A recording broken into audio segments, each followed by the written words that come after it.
tal? En este vídeo vamos a ver cómo podemos configurar o ajustar lo que son las horas activas para evitar reinicios aleatorios en Windows 11.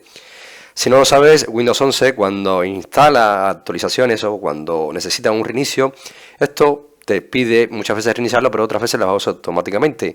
Podemos configurar en Windows una opción que se llama horas activas para especificar un rango de tiempo personalizado para evitar que tu sistema operativo se reinicie en esa franja de horario que le hemos habilitado. Entonces para esto solamente tendremos que dirigirnos a inicio y después nos vamos a ir a configuración.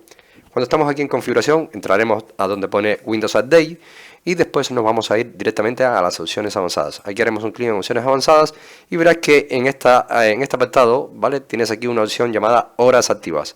Haremos un clic sobre este desplegable y verás que lo tiene configurado automáticamente y la hora actual es de 7 a 1, es decir, de 7 de la mañana a 1 de la mañana. Esto no va a tener ningún reinicio porque está configurada automáticamente, pero podemos ajustarle aquí una hora manualmente y podemos decirle que, por ejemplo, que no lo reinicie desde las 8 de la mañana y podemos modificar el tiempo que nosotros queramos aquí en este apartado, ¿vale? De esta manera es como podemos configurar manualmente las horas activas en Windows. Ya no tenemos que darle guardar en ningún lado porque este botón no existe. Cualquier cambio que hagamos aquí se guardaría automáticamente. Así que nada, espero que este vídeo te haya gustado, te haya ayudado.